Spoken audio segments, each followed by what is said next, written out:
feels so nice.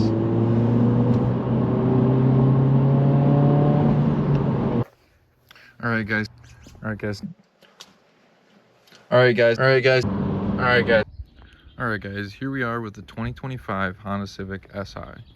So I've done quite a few things to this car since I've gotten it. I've had it since January. It is now middle of April, so about 3.5 months. And as you can see, it looks a little bit different from stock. So to start off, when you first get your Honda Civic, they're all the same exact color.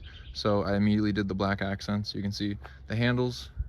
I did the antenna up here. I did these under spoiler things that they did. So funny story about that is they don't color match Urban Gray Pearl. So this is Urban Gray Pearl that I got for the color, and they don't color match it, so I got black, and it just, I guess, goes with my black accents. I also got the all black emblems. Got tint all the way around it. I got the rain guards, stock wheels. I did get the splash guards. When we come back here, it's probably my favorite part of the car so far. Got the rear diffuser under spoiler thing down here by HPD. Really like the way that looks compared to just painted gray. You can see the black emblem looks great. Just, I don't know. I love the way black emblems look compared to the silver.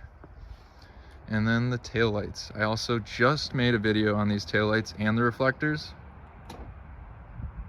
So I got sequential taillights now, which I absolutely love, and they're smoked out along with the reflectors. So these were red and now they're black and sequential.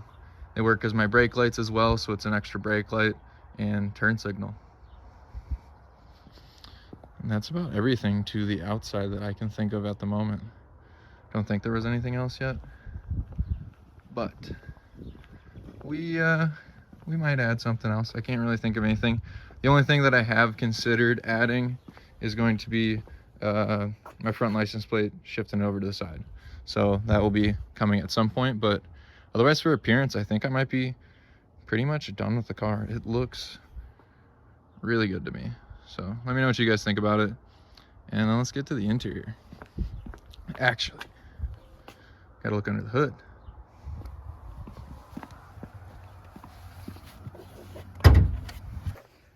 All right, guys, so here is what the engine looks like. We've got a 1.5 liter turbo, got about 200 horsepower stock. I think it was 192 foot-pounds of torque. So decent specs, but this is not stock. I did a video on this. We got the PRL high volume intake along with the cold air plus intake, which is way down there. It's actually really nice on this vehicle. They got an access panel underneath, which you can't see from here, but it made it pretty easy. And we also did a resonator delete. So car sounds a little bit better than stock. You can definitely get a ton more induction noise because of this PRL intake. Absolutely love it. But I don't know, we're thinking about performance parts here, guys. Not sure what to start with. Need to look at getting it tuned and then see what this summer brings. But we're gonna see what this car can do. But it's still gonna be my daily, so I can't go too crazy, but we just might. All right, guys, now let's get into the interior. So you got these nice red sports seats. I don't think they're called racing seats because the other ones are like racing seats, but initially when I got this car, the steering wheel was silver. I got it blacked out with this little plastic piece you can get online. I have not done anything to my door. So we got the Acuity shift knob right here. It is insulated because I live in Wisconsin. It gets cold. And when I got this, it was January. The shift knob that comes stock had a metal top to it, which shows you your gears, but I didn't need that. It was freezing my hand all the time, so I hated it. Then we also got a protector on the screen. We got a giant screen up here and a digital cluster. So super nice on the interior here. My stepdad is like 6'4", and during the test drive, he was in the back seat, and he said he had plenty of room. So might not look like it, but once you get back here, 5'10", I've got plenty of leg room right here. Somebody get my seat dirty. But it's not bad back here at all. Let me go to the trunk. I don't know where you're gonna see in the trunk, but here's the trunk. Trunk, ton of stuff in it. Oh, I did get the all-weather mats. So that is one thing I did get immediately, was these all-weather mats. And then another thing, which I just noticed, I also forgot I got these. So these illuminate at night. I'll get you guys a video of that, but they look really slick. And I just wanted something to protect this. Every time I get in and out, I'm almost always scraping my door too, so constantly cleaning it. But yeah, for the interior, I don't think there's much that I'm going to do. I have seen ambient lights, and I might get different pedals, but it's pretty much going to be performance based modifications from here on out. So wheels and tires for summertime, probably. Maybe get some new brakes, maybe front pipe, down pipe, tune. Yeah, we'll see. There's tons of options here. So leave comments down below what you guys want to see, and maybe we'll make it happen. So hit that subscribe button and watch my other videos. It totally helps out the channel. So appreciate it, guys. But let's go for a little drive, and I'll give you a little test of what the Civic Si has to offer. All right, guys, now that we're inside, let's take for a little bit of a spin. I'll show you some of the things that the intake did. You can probably hear some more of that induction noise. I'll show you how this thing corners around some corners in the back roads. It's super fun to drive. And yeah, I'll kind of just get you a gist of what the car is like. So right now I got 4,700 miles on the car. I did an oil change at 2,500, and I'll probably do it about every 5,000. Even though Honda recommends every 10, I'm not trying to do that. So that's just my take on the whole thing. I don't mind putting oil in every 5,000 miles, so that's just what I'm gonna do. But let's start it up.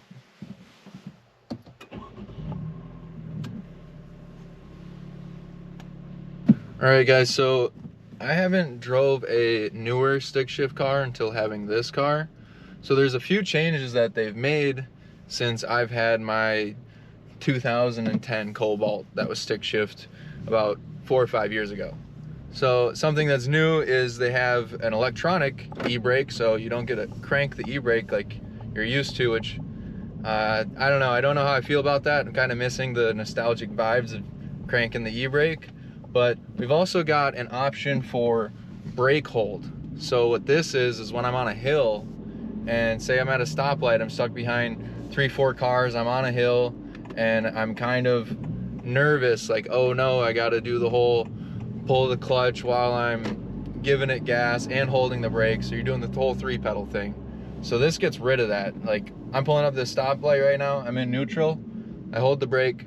Since the option's on, once I'm at brake, I can just move my feet, do whatever I want, sit here, stoplight's going, you're good. Right now I have the auto engine shut off on because we're in normal mode. So we're gonna put it in sport mode, and that actually disables the whole auto engine shut off at a stop. But it still will keep the brake hold, so the brake hold option's still there. You just have a button down here where you can shut it off.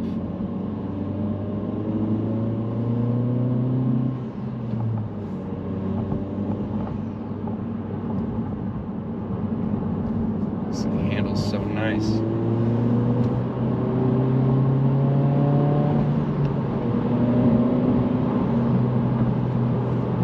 So I'm not sure if you guys can hear this, but you might be able to hear that induction noise and even the recirc when I'm letting off of the turbo. So that high volume intake by PRL works pretty good. It really wakes up there's just the induction noise. You can really hear it sucking in the air and releasing it when you let go of that turbo.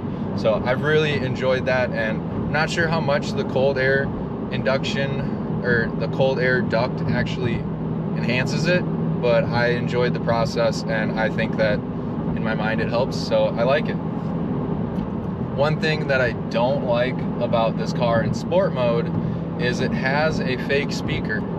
So when I was just taking off back there, you probably could hear the engine pretty loudly, and on the low end it amplifies it just a little bit more, so you'll notice it. But luckily there's an option for individual mode, so I can put it in individual mode and it gives me different options. So there's different, oh, it won't let me do it right now because I'm driving, but there's different options for steering, engine noise, I think suspension was on there. I'll have to look through it in a minute and I'll let you guys know the different options. But you can customize it to how you want it. So in individual mode, I get rid of the fake sounds because I'm not trying to listen to fake sounds. I want to hear how my car actually sounds.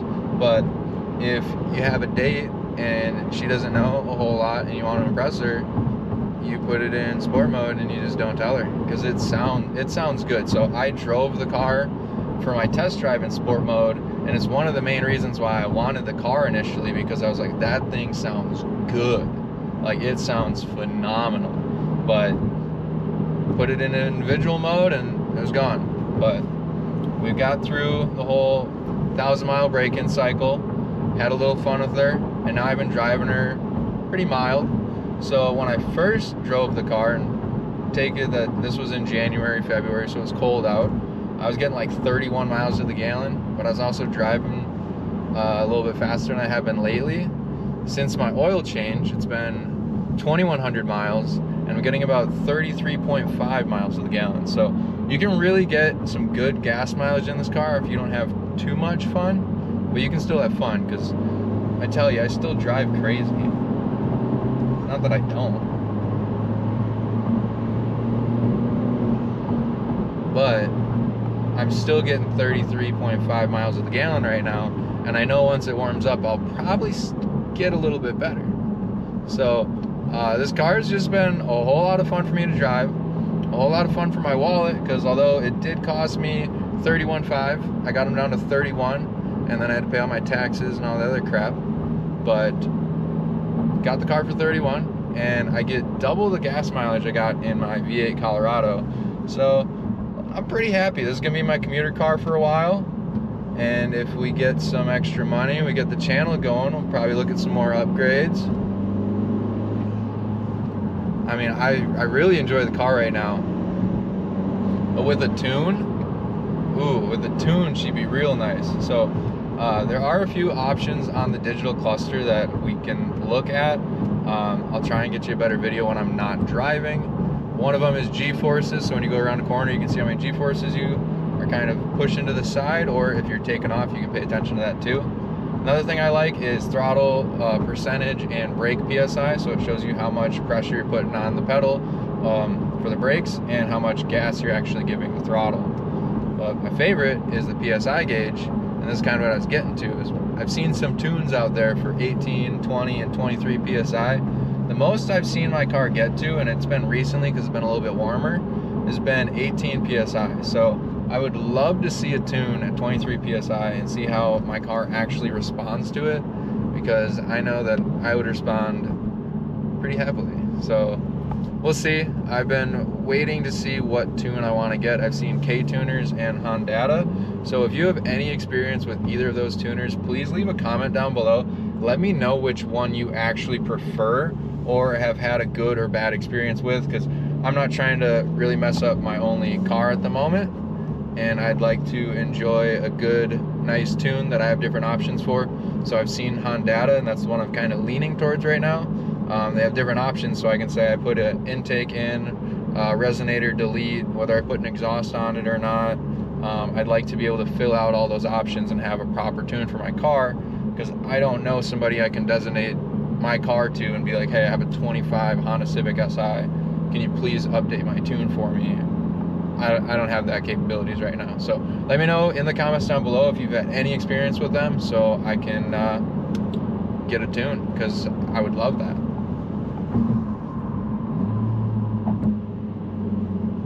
So things that I don't like about the car: every time you get in the car, it brings up this stupid message, and I wish you could just say like, don't show again, but it doesn't give you that option. And I don't know if it's like a safety thing for Honda, or like a security or a law thing or what, but regardless, it's dumb. I don't think that it should be there, and I think there should be an option to get rid of it, because it should just not be there.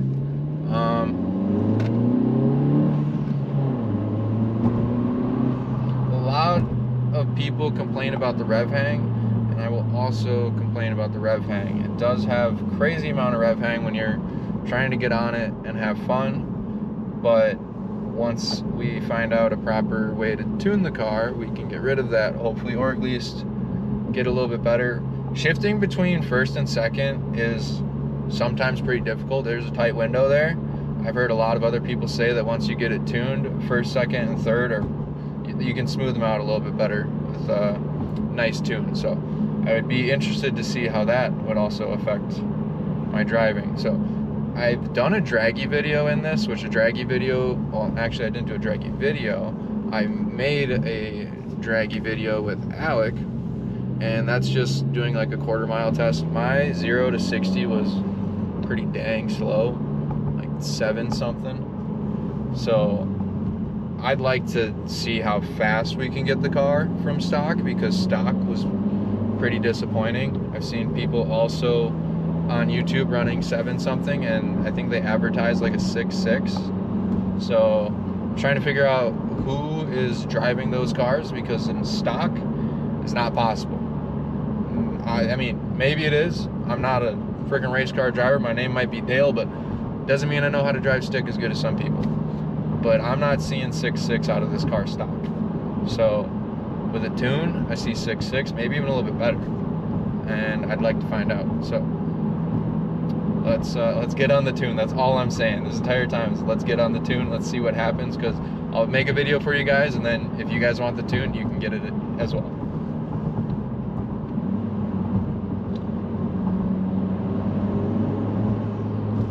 I do love how quickly this car spools up and gets on the turbo. I mean, right now I'm at -10, just normal atmospheric pressure. Just already at 10, just boom. Like right as soon as I give it the throttle, 10 PSI, it normally starts to level out, and then as you're holding on the throttle, it continues to build a little bit more. But I'm just in 3rd and 4th gear, zooming through these back roads. Got this Mustang in front of me driving pretty slow, which makes sense. Probably doesn't want to fly into the woods out here. They don't know how to drive normally. But oh, I forgot about this. So I just reminded myself by downshifting, we've got a nice rev match. So that's another thing I didn't say that I'm not used to. Like, I'm used to not rev matching, no brake hold. I'm used to 3-pedaling it at a stoplight and dealing with life. But, you know, I'm in 4th gear right now, downshifted to 3rd. When I downshift, it rev matches for me. It makes it so smooth, like so smooth. Sometimes if you're not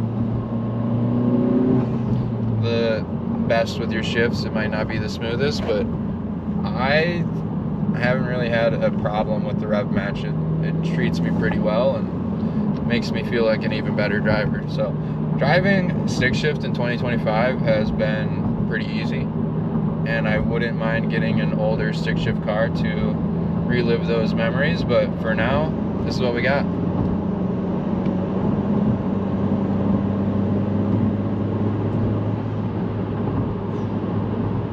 I hope you guys can hear that, because I love the way it sounds. I really do. I mean, I couldn't be happier to have this as my just daily driver. Other things, again, I'm not used to new cars, so some of you people are watching this and like, you guys, dude, your mind's being blown over things that we've been dealing with for years. But we got lane assist or whatever it is. I'm out in the country right now. As long as there's like painted lines, you pretty much can have the car drive for you. It yells at you about steering required, you jerk the wheel, pretty much straightens it out. But it's got this little just graphic down here, and it's got 2 lines. It shows you them, and when they're green, that means it can actually detect the road. When they're gray, it can't. So there's times in the morning where I just basically let the car drive for me, and I hold my hand at the bottom of it and just barely drive it. But I put cruise control on, and yeah, basically don't have to do a single thing. Just basically sit here, get to work, save gas, have fun. And when I get on the interstate, I have fun, because why wouldn't you? Speed limit's 70 here in Wisconsin, so I get up to 70 pretty quickly and then level it out, save gas. That's SI life right now. I'm trying to save money so I can get a house and get maybe another car, maybe a truck, maybe build some stuff. We don't know, but we'll find out if we follow the channel. So, as I'm saying this, like, comment, subscribe, and I will see you guys in the next one. If you want any more videos on the 2025 Honda Civic Si, leave a comment down below. Let me know what you want to see, and I will make it for you. So, see you in the next one, guys. Alright guys, so I just realized that I didn't do any polls, which doesn't mean it's gonna be a good one, but I might as well do it for you. So let's do it. I'm not gonna tell you the time at all. I'll tell you when I get to 60. So if you want to know the time it yourself.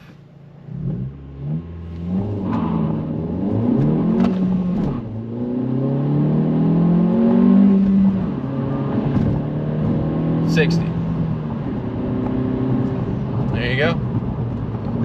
Squeal the wheels a little bit. I really haven't done much launches on it, so that's what you get. And if you want more, like I said, subscribe.